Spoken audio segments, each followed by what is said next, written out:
রাজনীতিবিদরা ইতিহাসবিদ হয়ে গেছে। রাজনীতিবিদ যখন ইতিহাসবিদ হয়ে যায় সেটা তার ইতিহাস থাকে না, সেটা হয় প্রপাগান্ডা।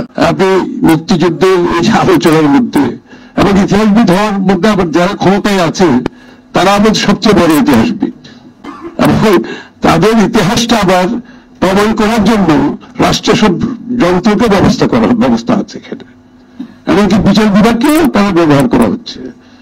তাদের ইতিহাসটাকে কনফার্ম করার জন্য মনে হয় তারা যা বলছে যে যথেষ্ট, এটার জন্য আবার রাষ্ট্রযন্ত্রকে বিভিন্নভাবে তারা ব্যবহার করছে। বিচার বিভাগের কাঁধের উপর দিয়ে তারা এই ইতিহাসকে তাদের বাস্তবায়ন করছে। তো সমস্যা হলো রাজনীতিবিদ যখন ইতিহাসবিদ হয়ে যায় সেটা তার ইতিহাস থাকে না, সেটা হয় প্রপাগান্ডা। সেটা ইতিহাস হয় না, সেটা প্রপাগান্ডা হয়। এবং সেই ইতিহাস, সেই প্রপাগান্ডাকে আপনার ইতিহাসে পরিণত করার জন্য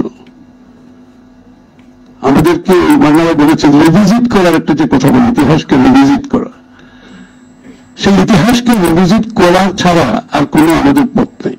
এবং ইতিহাস কিন্তু রিভিজিট হবে, রাজনীতিবিদরা চাক আর না চাক, প্রত্যেকটি দেশের ইতিহাস রিভিজিট হতে বাধ্য।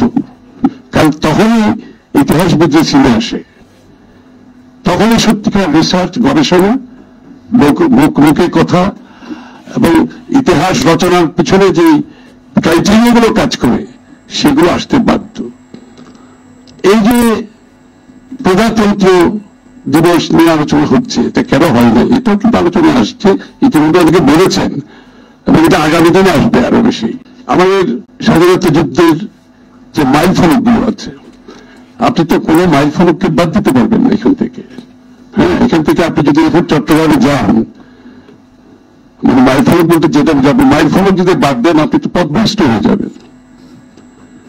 এই যে প্রজাতন্ত্র দিবসটাকে আপনি বাদ দিয়ে দিলেন, শহীদ প্রেসিডেন্ট জিয়া রহমান সাহেবের ঘোষণা, মুক্তিযুদ্ধের ঘোষণা, স্বাধীনতার ঘোষণা, এটাকে বাদ দিলে আপনি কি সঠিক পথে চলতে পারবেন?